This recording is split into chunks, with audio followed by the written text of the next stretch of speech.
Satu peribahasa Arab, al-wazifatu, ya, wazifah, tugas-tugas kita, aksar, lebih banyak daripada al-awqat, daripada waktu yang kita punya. Wazifah, bahasa Arab, menunjukkan bahwa kita punya tugas. Apa tugas kita kepada Allah? Tugas kita banyak sekali. Tugas itu diabadikan dalam Al-Quran, mulai dari surat Zariyat, surat Al-Bayyinah, ya. Ada beberapa ayat-ayat yang menyebutkan itu. Misalnya di kalau surah Al-Bayyinah, perintah yang sudah sangat tua, sudah lama, dan ini ada pada masa Bani Israel, Ahlul Kitab, mereka diperintahkan wama umiru illa liya'budullaha mukhlishina lahuddin. Tidaklah mereka diperintah kecuali untuk menyembah Allah Ta'ala dalam suasana atau kondisi mukhlisin. Mukhlisin artinya penuh ketulusan, tidak ada embel-embel apapun, itu yang disebut mukhlisin. Usaha untuk melepaskan diri dari apapun selain Allah Subhanahu wa Ta'ala. Ini dalam surah Al-Bayyinah, ya. Lalu kemudian baru disebutkan tentang ibadah, ya. Salat, zakat. Jadi tugas kita pertama adalah tulus. Bagaimana kita bisa tulus kalau kita tidak kenal Allah Subhanahu wa Ta'ala? Dan mengenal Allah ini tiada habisnya, tiada ujungnya. Al-Imam Al-Arif Billah Abdurrahman Al-Jami. Jadi ada seorang imam namanya Abdurrahman Al-Jami. Ini imam yang ahli ma'rifatullah, ahli hadis, ahli tasawuf di zaman dahulu. Beliau mengabadikan persoalan ini dalam satu kitab judulnya Al-Cerita tentang bagaimana rumitnya, bagaimana bukan rumit juga, ya, luasnya cerita tentang Laila. Laila ini analog tentang Allah Subhanahu wa Ta'ala. Laila itu gelap tapi indah, syahdu. Laila itu sangat-sangat misterius. Jika kita pernah jatuh cinta dengan seseorang, jangankan dia, jalan yang pernah kita lihat dulu dia pernah jalan di situ, itu jalan pun membuat kita rindu kepadanya. Kita kalau pernah, begitu cerita yang disebutkan. Bahkan jangankan itu, ya, ada yang lebih dekat lagi. Parfum atau sesuatu yang harum, yang bersumber darinya, itu akan menjadi spesial setiap kali kita mencium bau yang sama dimanapun, akan membuat kita ingat kepadanya. Teman-teman, sahabat-sahabat dimuliakan Allah, tugas kita apa?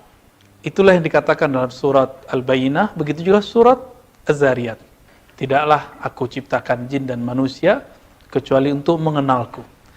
Mengenal Allah Subhanahu wa Ta'ala tiada habisnya, tiada ujungnya. Semua teori habis karenanya, semua ungkapan keluh, tidak ada lagi ungkapan yang bisa mengungkapkannya. Namun tugas kita mengenalnya tidak berakhir. Berapakah ujung, atau adakah ujung daripada mengenal Allah? Inilah yang dikatakan dalam hadis, Anad dahru, akulah the time, akulah sang waktu. Waktu ini kita nggak tahu kapan dimulainya waktu, kita juga nggak tahu kapan akhirnya waktu. Ada waktu yang sifatnya waktu fisik, ada waktu usia. Bapak, saudara yang makan Allah itu ada yang usianya sudah 50, 52, 53, 54, 55, 60. Itu waktu usia, waktu tubuh. Anak kecil itu waktu juga dia, waktu kecil. Ada kecil, balita, anak-anak, remaja, dewasa, itu waktu juga. Ada waktu yang berpasangan, sedih, bahagia, senang, susah, sehat, sakit. Puncaknya hidup mati. Ada waktu di dunia, ada waktu di akhirat. Itu waktu juga, dan waktu tidak ada ujungnya. Selama masih ada waktu, selama itu juga ada Allah. Karena Allah menyebut dirinya, Ana ad-dahr, akulah waktu.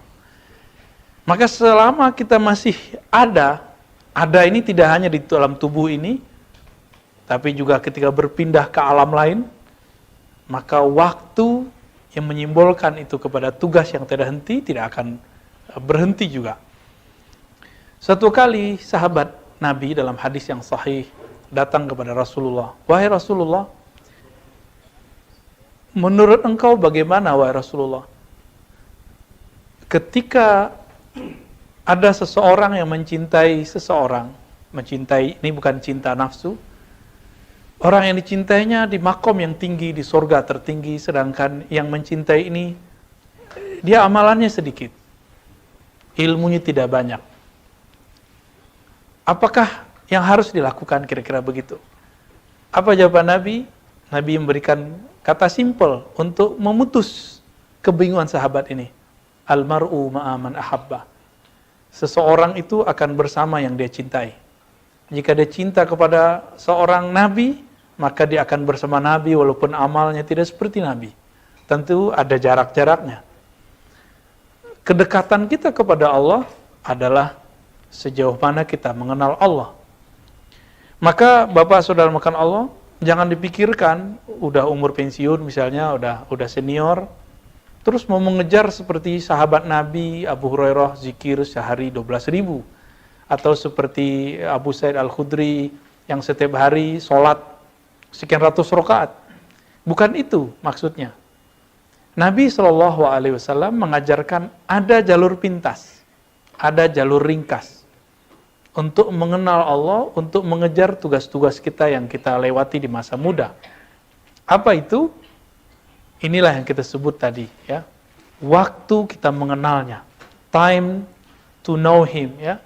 Al-waqt, waktu untuk mengenal Allah Subhanahu wa taala. Apabila seseorang tidak sampai kepada kesadaran ini, maka walaupun dia beribadah jutaan ribu rakaat, dia tidak akan bisa mengejar tugas-tugasnya. Karena kita masih ingat, baginda Nabi SAW ketika diangkat ke Aras, Mi'raj, beliau ditugaskan untuk sholat dan diberikan tugas itu kepada umat 50. Tapi karena ini lewat baginda Nabi SAW, walaupun dibuat skenario, ada nasihat dari Sayyidina Musa alaihissalam, kemudian menjadi 5. Tapi karena bab cinta itu, Nabi lah yang menanggung bab cinta ini, 50 bisa dibagi, 10 menjadi 5. Ya. Inilah bab cinta. Jadi Allah karena paling cinta, jadi di antara umat-umat terdahulu sampai sekarang, yang paling dicintai Allah adalah umat Nabi Muhammad SAW. Ya, saya sering bercerita bahwa Sayyidina Musa itu berdoa pernah menjadi, ya Allah jadikan aku umat Nabi Musa, umat akhir zaman. Bayangkan, Nabi Bani Israel berdoa untuk time, waktu. Waktu apa? Supaya ditaruh menjadi umat Nabi Muhammad. Karena jadi Nabi nggak levelnya. Itu. Berarti waktu, time, ini penting sekali. Jadi benarlah kalau ada ungkapan al-wazifatu aksar minal awqat. Tugas-tugas kita lebih banyak daripada waktu yang kita punya. Bayangkan semua tugas-tugas umat terdahulu itu dipikulkan kepada umat sekarang. Jika semua tugas dipikulkan kepada kita, karena semua keburukan umat terdahulu ada sekarang, tapi jangan khawatir, semua kebaikan umat terdahulu juga dikumpulkan di masa ini. Berarti ilmu-ilmu terdahulu dikumpulkan sekarang. Maka ilmu yang belum dibuka di zaman sebelumnya pasti dibuka sekarang. Meskipun masih banyak orang-orang yang berpikir, mohon maaf, tanda kutip kolot, ya. Ilmu begini kok dibuka, misalnya. Ilmu ini kok boleh dibuka, ini bukan ilmu untuk umum. Betul. Ada yang harus kita tetapkan orang awam tidak tahu, ada yang kita harus mengajak orang awam tahu. Saya banyak dialog dengan teman-teman saya, para ilmuwan, dosen, begitu juga para ustadz, para kiai.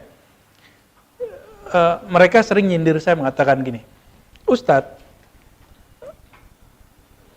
jangan terlalu serius, jangan terlalu tinggi. Kasihan orang awam nggak ngerti. orang awam itu bodoh-bodoh. Apa tanggapan saya? Pak Kiai, Pak Ustadz, Buya, Syekh, Tuan Guru, sampai kapan antum akan membiarkan orang awam dalam keawamannya? Ini yang didobrak oleh Imam Ghazali di abad ke-5 Hijriah. Beliau sebelum wafatnya di awal abad ke-6, 505 beliau wafat, menulis kitab Kimia Us-Sa'adah dalam bahasa Persia, diterjemahkan oleh beberapa ulama dan diringkas. Apa kata beliau? Potensi untuk mengenal Allah, mengenal diri, mengenal sang waktu, itu sama halnya jika para nabi bisa mengenal Allah, para wali bisa mengenal Allah. Chip yang sama Allah berikan kepada orang awam. Meskipun gak nyantri, meskipun gak kuliah, hak itu sama. Bukankah Al-Quran turun kepada kita dan itu sama? Quran yang diturunkan kepada para kiai sama dengan Quran yang diturunkan kepada muridnya kiai. Bedanya mungkin beda tekunnya dan beda mawahibnya, anugerah dari Allah Subhanahu wa Ta'ala. Mau sampai kapan kita akan membiarkan orang awam awam? Mari sama-sama kita mengangkat keawaman mereka menjadi minimal menengah, middle. Kemampuannya di level menengah. Mereka mulai membicarakan Allah. Mau sampai kapan kita bicarain duit, gaji, kawin, ya, anak? Terlalu remeh. Orang-orang di akhir zaman ini hanya sehari-hari membicarakan itu. Makanya Allah menyinggung dalam surat Al-Hadid, innamal hayatud dunya la'ibun wa lahwun. Ya. Dunia itu cuma main-main. Ya. Berlomba-lomba, berbanyak harta, takatsur, ya, tafakhur, berbangga-bangga dengan harta dan anak. Mau sampai kapan ini cuma main-main? Mana yang seriusnya? Kita ini diberikan chip keseriusan dalam diri kita yang disebut akal. Makanya di Quran dikatakan afala ta'qilun. Apakah kalian tidak berpikir? Ini ayat yang paling saya suka semenjak saya membaca ayat ini dan gak pernah lupa. Afala ta'qilun. Apakah kamu tidak berakal? Afala yatadabbaruna al-Quran. Apakah mereka tidak mentadabburi Quran? Ulaika ulul albab. Mereka lah orang-orang yang punya lub, punya kecerdasan yang inti. Ini ayat-ayat yang sampai sekarang saya sulit melupakannya. Afalam yasiru fil ard.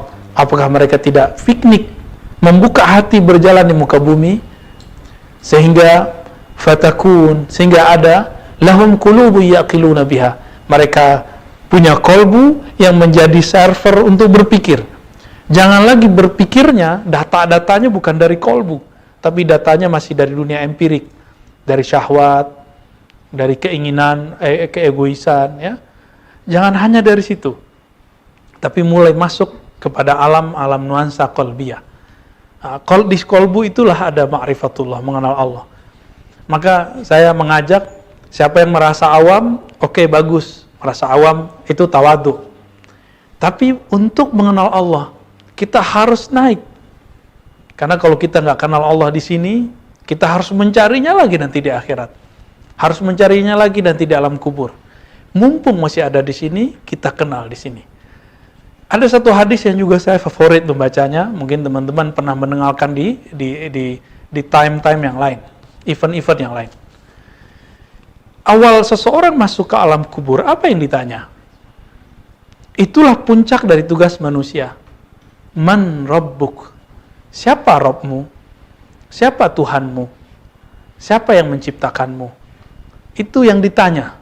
Nggak ditanya anakmu berapa, ya? Nggak ditanya istrimu berapa, gajimu berapa, rumahmu berapa, nggak ditanya. Kamu dulu pangkat terakhirnya apa? Kamu dapat gelar doktor nggak? Kamu dulu dosen ya? Kamu ini nggak ditanya. Yang ditanya itu man rabbuk? Siapa Rabbmu? Rabb di situ adalah zat yang kamu yakini, dialah yang mengatur hidupmu. Dialah yang memberikan rezeki itu kepadamu. Itu Rabb. Kalau seseorang menganggap bahwa atasannya yang selama ini dia jadikan tempat mengabdikan diri, dia makan dari duit atasannya, sudah nanti dia akan jawab itu Tuhan saya. Ya. Digampar langsung tuh sama Munkar Nakir, ya. Hadis mengenai tentang alam kubur kan hadisnya sahih. Qurannya juga ada, ya. Kalau hadis itu sudah sampai derajat mutawatir, tapi kalau di Quran lafaznya masih implisit. Jadi pertanyaan pertamanya apa? Man Rabbuk? Siapa Rabbmu? Maka tugas kita apapun di dunia, mau kita seorang dosen, mau kita seorang pebisnis, politisi, mau seorang apapun, tugas ini nggak boleh hilang dari dunia kehidupan kita. Niatkan kalau kita bekerja apapun, ujungnya nanti bisa mengenal Allah Subhanahu Wa Taala di semua lini alam semesta. Ya. Disebut alam itu alam li'annahu alamun lillah. Ya. Disebut alam itu alam karena itu tanda-tanda bahwa Allah itu berperan di alam semesta. Ya. Saya juga sering buat ilustrasi sesuai dengan ayat-ayat Allah Subhanahu Wa Taala. Kita ini dulu tiada jadi ada, kecil, remaja, besar. Kita kan nggak sanggup menahan penuaan ini. Tiba-tiba muncul uban, ya. Jangan dikira Pak, walaupun saya paling muda di antara Bapak yang ngaji mungkin, tapi uban saya juga sama ada. Dan saya tidak sanggup menahan keluarnya uban itu. Jidat kita sudah mulai berkerut, kita nggak sanggup menahan kerutan itu. Kenapa? Itulah hebatnya waktu. Dan Allah menyebut dirinya, akulah sang waktu. Kita udah keburu berkerut dulu, ya. Maka banyak orang yang kemudian bertanya, saya sudah tua, saya sudah pensiun, saya sudah di akhir bekerja. Bagaimana cara menutupi kekurangan masa lalu? Jawabannya cuma satu, ya. Kenali yang kau sembah, maka itulah afdalul ibadah, ya. Itulah ibadah yang paling tinggi. Kita menyembah, tapi nggak kenal, ya nggak ada hasilnya. Yang ada cuma takban, capek. Kita menyembah dan kita mengenalnya, itulah yang benar. Oleh karena itu, solat kita, ayatnya kan menyebutkan aqimis shalah, dirikanlah solat. Dan coba perhatikan, solat itu selalu berkaitan dengan waktu. Solat itu selalu berkaitan dengan waktu. Asalnya, solat itu 50 waktu, tapi sekarang cuma menjadi 3 waktu, yang dari 3 waktu kemudian dipecah jadi 5. Lalu ayat wadduha di mana? Ternyata Allah sisipkan ada sholat sunat, wadduha, sholat duha. Yang panjang walaili idza saja, sholat malam, panjang sekali. Itu bisa berbagai macam sholat. Ternyata ahli-ahli falak, ahli-ahli nujum, mereka menghitung pergerakan, itu mazhab yang lama, ya. Ada pergerakan bintang mulai dari pagi sampai sore itu sekian, dari sore sampai pagi pun sekian kali. Semuanya waktu. Semuanya hanya tentang waktu. Waktu dimulai dari detik, bahkan sebelum detik itu ada sebutannya, detik, menit, jam, hari. Dan hari yang kita sebut hari sekarang itu, kalau di dalam Al-Quran dikatakan, hari itu al-yaum nudawiluha bainan nas. Hari apa itu maksudnya? Hari kemenangan. Hari kemenangan, hari kalah, hari susah, hari senang, itu Allah cuma ganti aja. Sehat, senang, ini bolak-balik. Ya. Zikir, tidak zikir, lalai, ingat, itu waktu. Jadi waktu kita cuma 2, positif, negatif. Nah, Allah Subhanahu Wa Taala karena tahu kita ini gampang lupa, maka Allah mengatakan dalam surat Al-Ankabut, ya, surah Al-Ahzab dan surat-surat yang lain ada perintah berzikir. Ada satu redaksi dalam Al-Quran misalnya, tadi ada juga di Toha, ya, ada di Taghabun, itu perintah zikir. Salah satu yang paling saya ingat, ya ayyuhallazina amanu dzkurullaha dzikran katsira. Wahai orang beriman, yang dipanggil cuma yang beriman, yang percaya. Percaya nggak kepada Allah? Allah the time, sang pemilik waktu. Ingatlah Allah sebanyak-banyaknya. Jadi karena Allah ini tahu kita ini sok sibuk, ya. Kita ini betul-betul sok sibuk. Ya. Nonton berita 1 jam bisa, nonton dialog tentang Taliban 1,5 jam, 2 jam bisa. Ya, dulu kan ada ILC 3 jam bisa. Tapi menonton diri sendiri kita nggak bisa. Zikir misalnya 1/2 jam, 15 menit udah kesemutan. Datang ke kiai minta wiridan, kata kiai amal ini 1000 dalam hati. Ya 1000 banyak amat, saya kan sibuk. Loh nonton bisa, tapi kok zikir sibuk gitu. Ini lucunya manusia. Satu kali saya ketemu seseorang, nenek-nenek, dia minta diajarkan zikir. Kita kasihlah zikir, jumlahnya cuma 100. Dia bilang, Ustadz, itu banyak amat 100. Maka saya lama mandang nenek itu. Untung nenek-nenek yang saya pandang, bukan seorang gadis. Ya. Apa saya tanya balik? Bun, emang seorang karyawati? Atau masih jadi pegawai negeri? Atau banyaklah? Saya sambil canda. Enggak Ustaz, saya cuma di rumah aja. Lah di rumah aja dia ngerasa sibuk. Oh di rumah saya kan masak ya. Emang nggak bisa zikir sambil masak? Ya. Kalau lain lagi loh kalau bapak-bapak, waduh saya cari nafkah Ustaz. Emang nggak bisa zikir sembari jalan macet ya? Ketika berangkat pergi itu aja udah 1 jam 2 jam. Itu juga waktu-waktu yang saya sebut prime time ya, waktu yang sangat luar biasa itu waktu di jalan. Tapi lagi-lagi kita merasa sok sibuk ya, manusia itu sok sibuk. Nah, maka Allah ingatkan, hai orang-orang yang percaya kepadaku, kamu jangan sok sibuk. Kamu sibuklah mengingatku. Kita bisa mengingat Allah dalam bekerja. Kalau orang menganggap kerjanya itu zikir, zikir itu inti dari sholat. Maka sebenarnya kerja itu jadi ibadah. Mungkinkah seorang ibadah dia korupsi? Kan nggak mungkin. Maka tidak mungkin dia mengkorupsi kerjanya. Maka ungkapan bahasa Arab tadi al-wazifatu ya, atau wazifatuna, tugas-tugas kita lebih banyak daripada waktu yang kita punya. Wajar. Dulu Nabi Musa nggak dapat izin mengalahkan sosok misterius yang dulu disebut Samiri. Itu dipikulkan ke umat Nabi Muhammad SAW. Semua apapun yang dulu dari zaman Sayyidina Adam sampai Nabi Isa itu dikumpulkan semua tugasnya ke umat Nabi Muhammad yang badannya kecil-kecil kayak kita, umurnya nggak sepanjang umat terdahulu. Apa rahasianya? Ternyata dulu Allah berkata kepada Nabi Adam, "Hai Adam, laula Muhammad ma khalaqtuka." Hai Adam, kalau bukan karena sosok Muhammad aku tidak ciptakan engkau.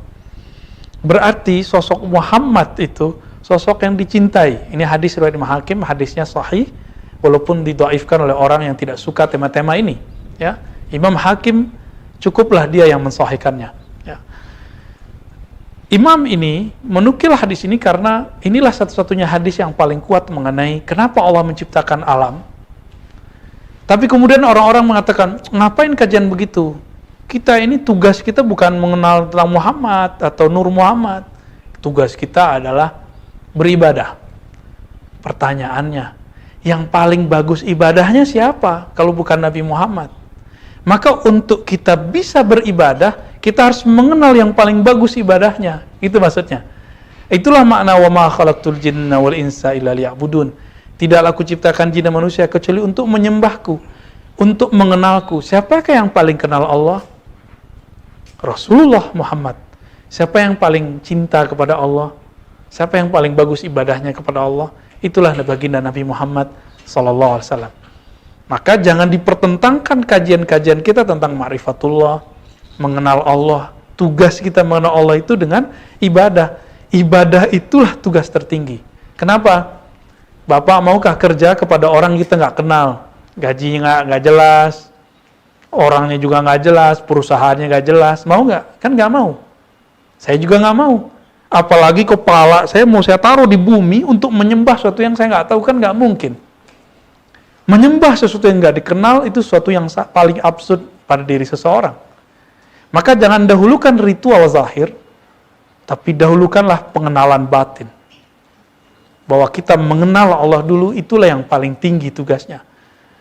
Adapun zikir, ya itu turunan dari mengenal. Orang kalau sudah kenal itu kan ada tingkatannya. Fisik saya bisa mengenali alam yang fisik. Alam yang fisik ini pertanda bahwa ada alam yang tidak fisik. Kenapa?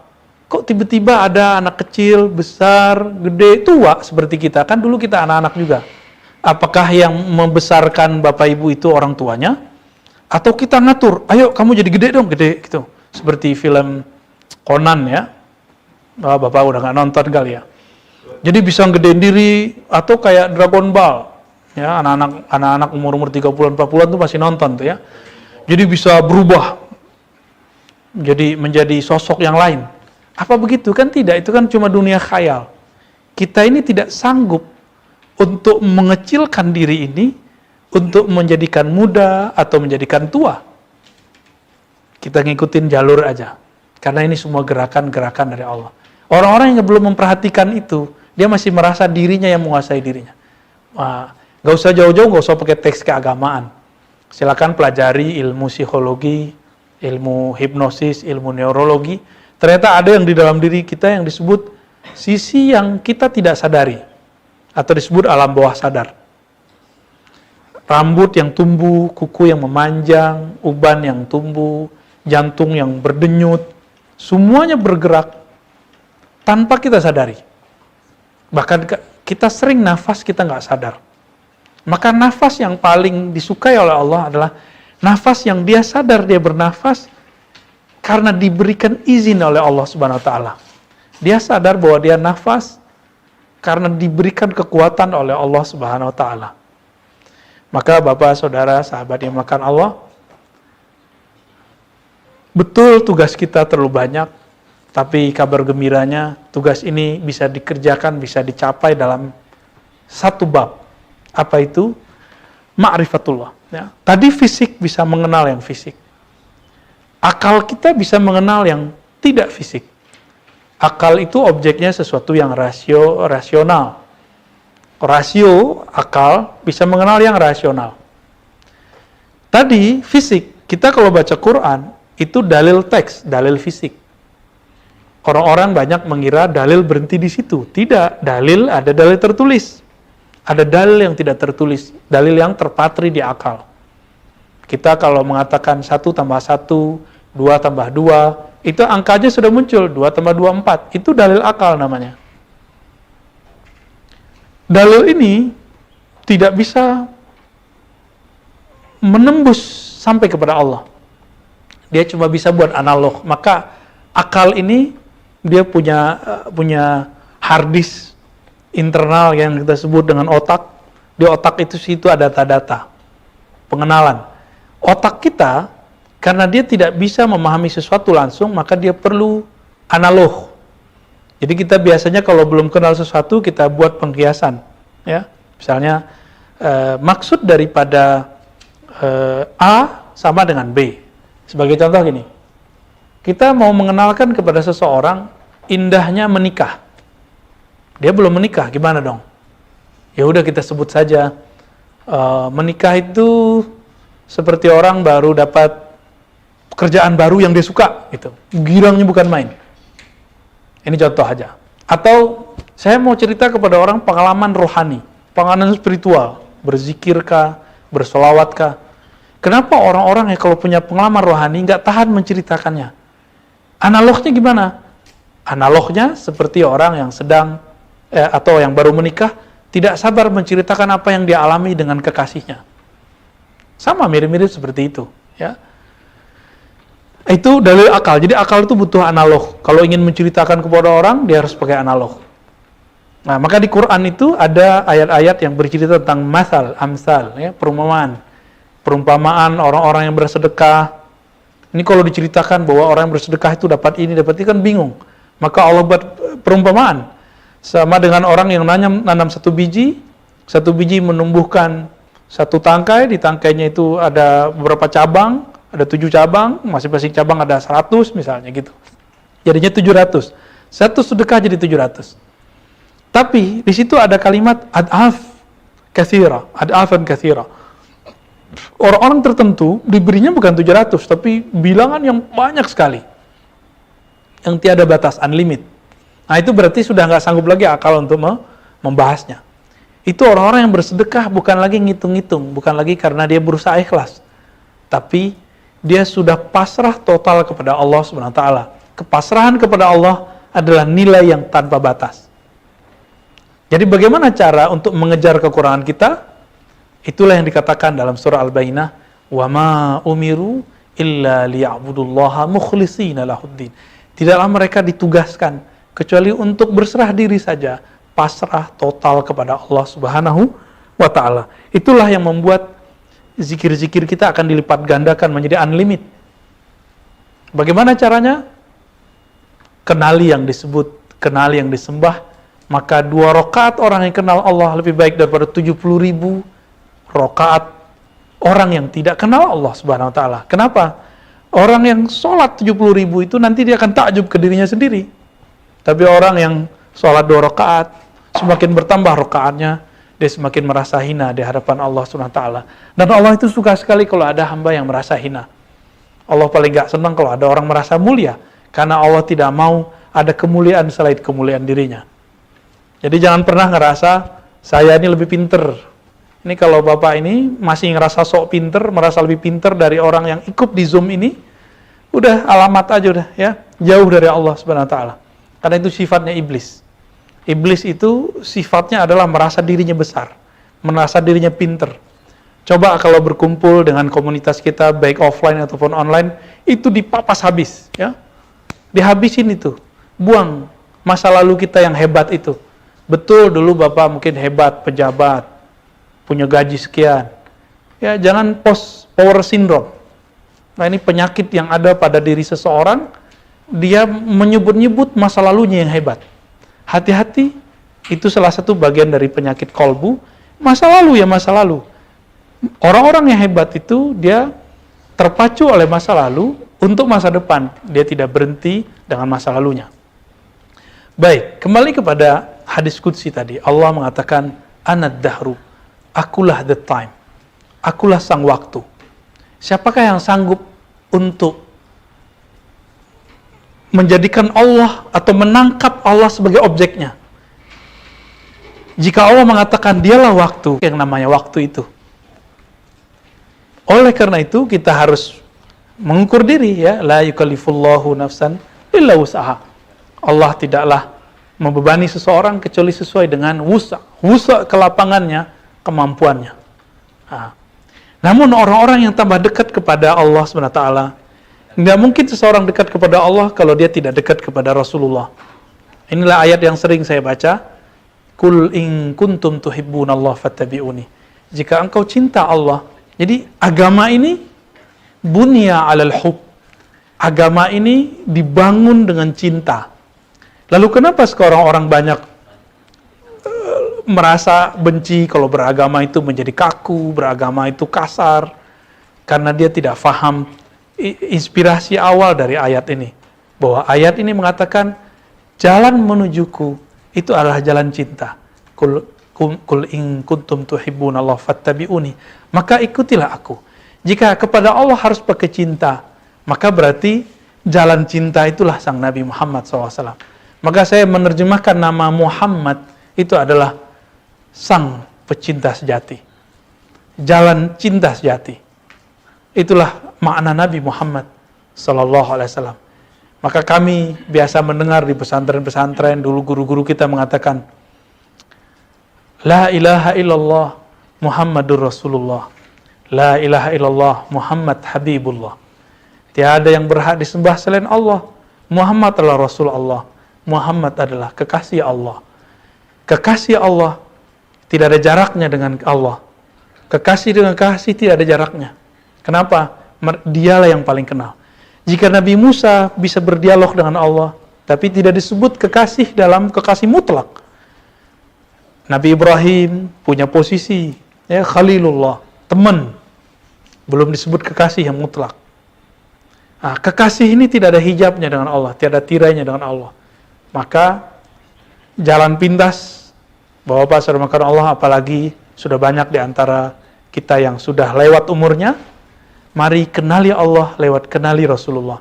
Mulailah membaca sirah-sirah Nabi, buku sejarah Nabi. Tidak hanya itu, mulai mempelajari sebenarnya ilmu Nabi itu apa.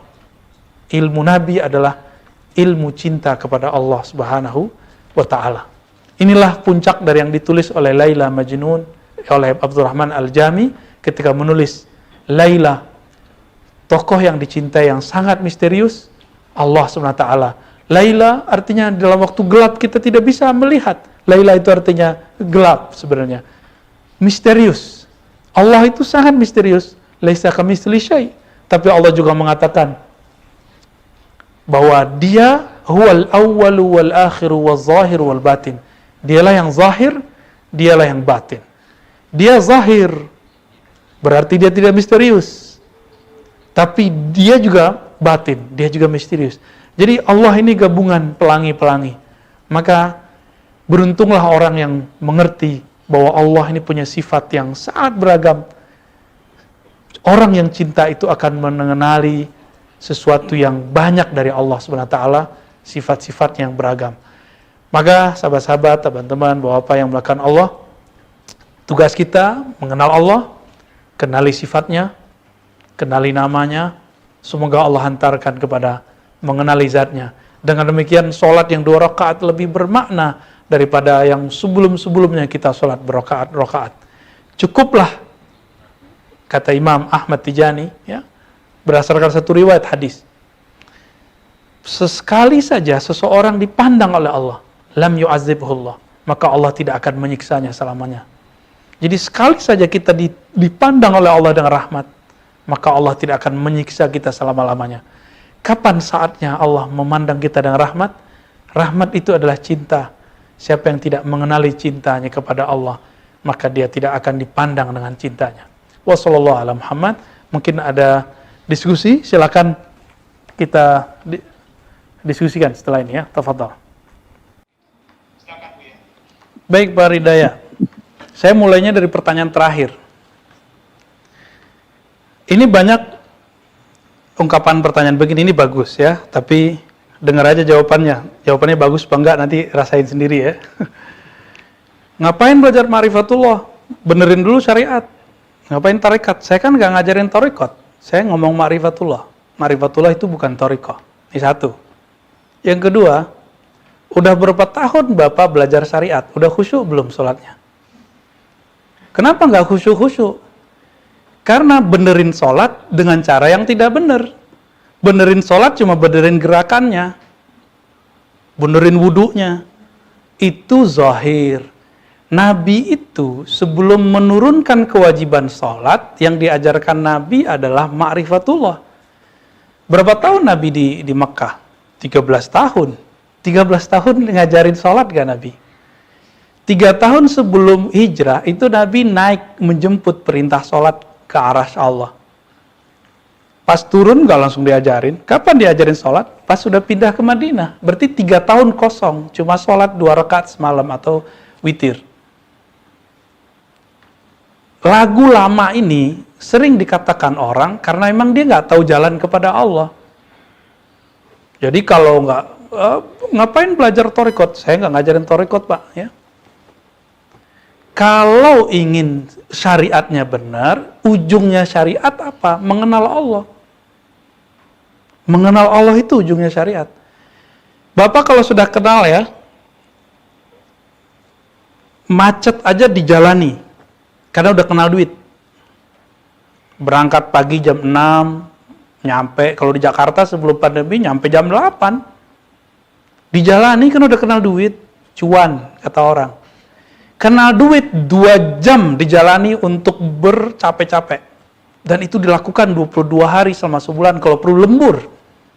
Betapa tidak adilnya kita ke dalam diri sendiri, karena kita nggak kenal kepada Allah. Lalu kita memisahkan antara syariat itu dengan ma'rifat.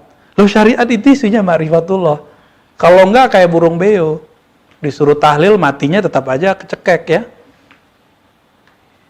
Maka saya mengajak lagu lama ini coba diganti, dibalik. Coba dibalik. Saya nggak ngomong tarekat, saya nggak ngomong hakikat, saya ngomong ma'rifatullah. Ma'rifatullah itulah yang disebut ibadah yang hakiki. Inilah yang ditulis dalam surat Zariyat. Tidaklah aku ciptakan jin dan manusia kecuali untuk mengenalku. Coba lihat tafsir-tafsir yang sahih. Bukan menyembah ritual, tapi mengenal. Itulah penyembahan paling tinggi. Bapak mau kepalanya sujud ke bawah, tapi nggak kenal siapa yang disembah. Ya, sama dengan kita kerja dengan orang, kita nggak kenal siapa yang kita sembah. Lelah. Orang-orang begini akan lelah sepanjang masa, sampai matinya pun dia akan lelah. Dia akan menganggap beragama itu capek. Nah, thariqat itu kan jalan aja. Thariqat ini terbagi dua juga. Ada thariqat wirid-wiridan, zikir-zikiran, zikir 10.000. Oke, Bapak kuat, saya yakin Bapak kuat, tapi baru 100 sudah kesemutan. Langsung lihat tasbihnya, ya baru 100, kapan 1.000-nya, kapan 10.000-nya. Tapi kalau udah kenal Allah, 10.000 gak cukup.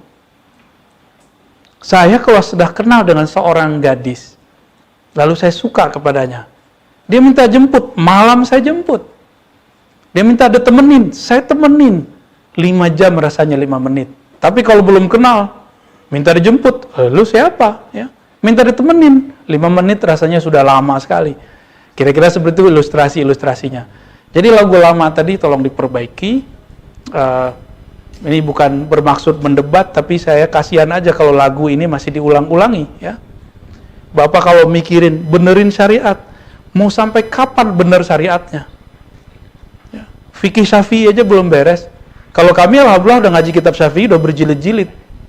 Ya alhamdulillah kita dengan teman-teman ya dari dulu ngaji kitab mazhab Syafi'i udah ya tidur ngigau aja mazhab Syafi'i kira-kira begitu ya. Tapi nggak khusyuk-khusyuk Pak sholatnya, serius. Karena fikih syariat itu cuma zahir. Oh belajar tauhid dulu. Dari umur berapa kita belajar tauhid? Ujungnya debat. Debat masalah Allah bertempat atau tidak. Allah di atas atau tidak. Allah bersemayam atau tidak. Berdebat ujungnya. Ayatnya sudah jelas, masih debat ya. Apa yang membuat kita tidak debat? Kalau sudah kenal, biarin aja orang debat. Mau orang debat 1000 kali, 1000 waktu, 1000 dalil. Kita kan udah kenal sama yang didebatkan. Kira-kira begitu Pak ya. Ini agak kenceng dikit nih, karena bapak-bapak yang saya hadapi, bapak-bapak yang mohon maaf, umurnya sudah seumur sebagian dengan orang tua saya, maka saya kasih langsung yang emas-emasnya aja ya. Saya langsung kasih yang inti-intinya aja. Kalau bukanlah saya memandang bapak ini seumuran bapak saya, seumuran paman saya, om saya, abang saya, mungkin kita kasih fikih Syafi'i aja yang berat-berat ya. Kira-kira begitu. Wallahu a'lam.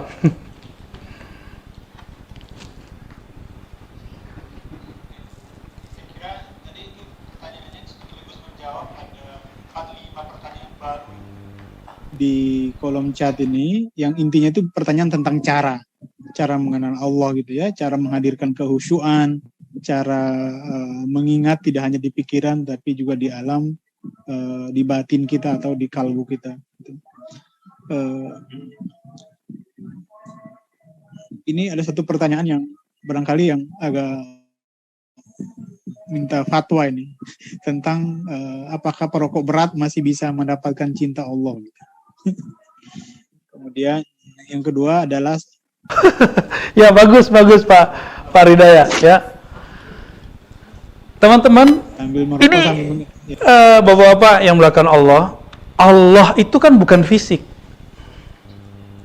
Allah itu bukan fisik. Bahkan Allah itu lebih halus, lebih suci daripada suatu yang metafisika. Kalau kita masih membayangkan dia ngerokok, masih dia kenal Allah lah, ada kaitannya ya. Jangan ngerokok. Seorang pembunuh 100 orang itu masih bisa kenal Allah kok. Ngerokok nggak bunuh orang secara beringas, itu masih pelan-pelan. Saya agak lucu dengar ada seseorang ngomong, ngerokok itu syirik. Ya, saya nggak ngerokok Pak ya, dan saya mengharamkan untuk diri saya ngerokok karena saya bernazar. Tapi untuk orang lain saya nggak mengharamkan. Kenapa? Coba buka satu ayat di Quran, ada nggak yang menyebutkan rokok haram? Yang ada cuma kalimat wala tulqu biaidikum ila tahluka. Jangan kamu biarkan dirimu terjebak kepada kehancuran. Tapi itu kan bukan ayat rokok. Hanya penafsiran tentang beberapa orang ulama saja bahwa rokok haram ini ayatnya. Tapi ayatnya nggak ngomong itu kok. Jadi saya apresiasi kalau Bapak sudah nggak ngerokok. Kalau yang ngerokok itu nggak ada urusannya dengan ma'rifatullah. Mengenal Allah itu urusannya ruhani. Kolbunya nggak ada urusannya Pak. Kolbu itu cuma mengenal Allah sifatnya. af'al perbuatannya, namanya. Sedangkan ruh itu mengenal zatnya. Sedangkan akal cuma bisa mengenal analog tentangnya. Maka jangan pikirkan Tuhan, tapi yang boleh itu cuma mengenal Tuhan. Memikirkan Allah nggak boleh, mengenal Allah wajib. Nah ini beda ya. Wallahu a'lam. Ya lanjut. Kalau ada, masih ada lagi, Pak Ridaya?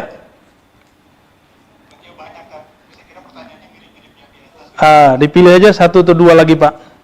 Ya, satu atau dua lagi. Itu pertanyaan tentang kebutuhan untuk guru atau pembimbing rohani. Apakah bagaimana sebetulnya kedudukannya gitu? Karena ada juga yang mulai memperkenalkan ajaran-ajaran seperti ini lewat medsos gitu. Apakah itu absah menurut syariat atau bagaimana gitu? Ya. Kembali ke ayat tadi. Tadi saya menyebutkan satu ayat. Jika engkau mencintai Allah, ingin bersama Allah, ingin sampai mengenal Allah, fattabi'uni, ikutilah aku. Kita kan nggak sesama nama Nabi, maka kita nggak bisa ngikutin Nabi langsung. Terus siapa yang diikuti? Muridnya Nabi, sahabat. Kita juga nggak sesama dengan sahabat. Terus ikutin siapa dong? Murid dari muridnya sahabat. Terus sampai sekarang. Jadi ada jalur pintas mengenal Allah, jalur pintas bersyariat, jalur pintas bermakrifat. Kita berguru, bermursyid, punya ustadz, punya kiai, yang kiai itu kenal Allah. Jangan gurunya yang nyuruh amalan-amalan yang bikin capek lagi. Saya sudah sering menyebutkan juga di event-event tertentu, Al-Imam Abdul Hasan Syazili menyindir banyak murid dan banyak guru. Apa kata beliau? Syekhuka man la yut'ibuka. Gurumu itu bukan yang membuat kamu lelah berwirid ini dan itu. Gurumu, jika kau diberi satu zikir, kamu semangat mengamalkannya. Kira-kira begitu. Itu berarti guru kita tuh. Kenapa? Karena kita kenal sama guru. Jadi kalau Allah ini kan menyebut dirinya laisa kamitsli syai', tidak ada yang serupa dengannya. Berarti transenden. Transenden ini lebih tinggi lagi daripada abstrak. Bingung mau jelasinnya, yang bisa cuma dirasakan. Karena tidak bisa dijelaskan, maka butuh ada seorang sosok yang mengenalnya, yang menjelaskan bagaimana cara berinteraksi dengannya. Jadi jalur pintas dari semua yang saya ceritakan tadi adalah Bapak harus punya guru, dan gurunya bukan guru online. Kita guru online begini cuma manas-manasin aja Pak. Dan mesti saya gantung, nggak boleh saya buka, karena ilmu ini ilmu rahasia, rahasia Allah Ta'ala. Ilmu rahasia sama dengan benda berharga. Benda yang berharga nggak mungkin diobrol di tengah jalan, nggak mungkin diobrol di sosmed. Ini pun kita sudah banyak yang kita buka. Ya. Bapak silakan buat lihat kajian-kajian saya, itu sudah banyak yang kita buka. Tapi masih dalam batas-batas yang diizinkan oleh guru-guru kita, masyaikh-masyaikh kita. Oke, masih ada? Mungkin satu lagi Pak?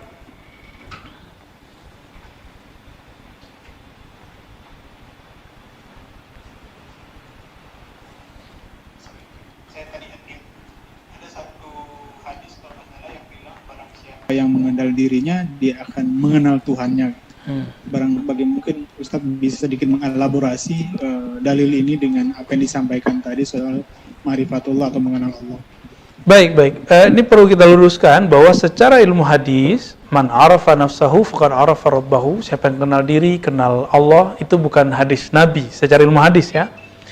Namun ini perkataan Imam Yahya bin Mu'az Ar-Razi. Ya, di-unmute dulu ya. Jadi ini perkataan Imam Yahya bin Mu'az Ar-Razi, salah satu ulama ahli hadis dan juga ahli ma'rifatullah di zamannya. Lalu ada beberapa imam dalam zikirnya atau dalam mimpinya bertemu Nabi, dan Nabi mengatakan hal yang sama. Maka ini hanya boleh disebut sebagai hadis mimpi, hadis ru'ya al-manamiyah.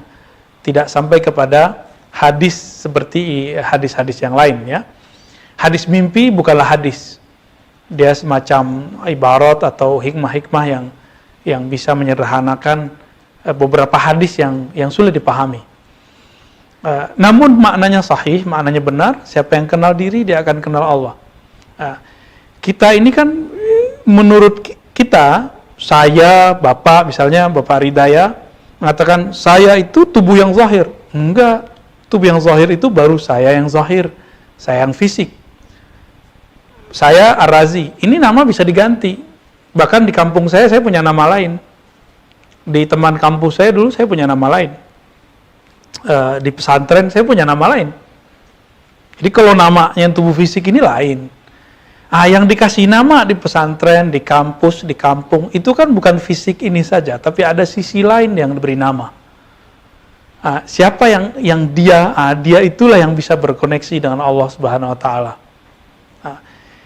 Saya pernah membahas juga surat Shad ayat 71-72 bahwa Allah Ta'ala berfirman, sesungguhnya aku ciptakan manusia daripada tanah. Setelah disempurnakan, lalu aku tiupkan ke dalamnya ruh. Maka tiupan itu, ruh itulah yang bisa mengenal Allah. Allah itu, Bapak, Saudara bekal Allah, zat yang disebut Qadim. Qadim ini tidak berawal, tidak berakhir. Transenden kalau bahasa akidahnya. Kita ini baru, kita ini fisik. Tidak mungkin fisik bisa mengenal yang tidak fisik. Jadi fisik ini hanya bisa mengenal sesuatu yang fisik. Akal hanya bisa mengenal sesuatu yang masuk akal. Kolbu hanya bisa mengenal nama, simbol, sifat. Sedangkan ruh, dia bisa mengenal sumber dari semua itu. Jadi, yang mesti dipentingkan di umur kita sekarang, saya juga nggak tahu, kita kan potensi untuk tiada ini bisa dalam waktu yang dekat. Kita nggak tahu, semoga umur kita panjang dalam taat kepada Allah. Tiba-tiba besok COVID, tiba-tiba besok kena penyakit ini, mati, kan kita nggak tahu. Maka mulailah niat dari malam ini, jangan reject lagi, jangan, susah. Kalau masih begitu, susah terus sampai akhir. Cobalah mulai kemudian masuk kepada perenungan batin, perenungan ruh.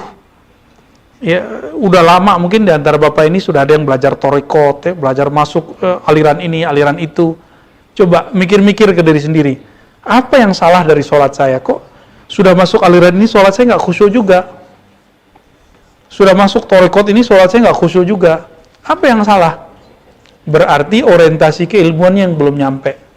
Kenapa? Karena masih sibuk dengan dalil-dalil yang zahir, dalil-dalil indeks, masih sibuk dengan angka-angka zikir, belum mengenal yang punya dalil, belum mengenal yang kita zikirkan. Maka kenalilah diri ini mengenal sumber dirinya, yaitu Allah Subhanahu Wa Taala. Demikian Pak Ridaya dan Bapak-bapak semua.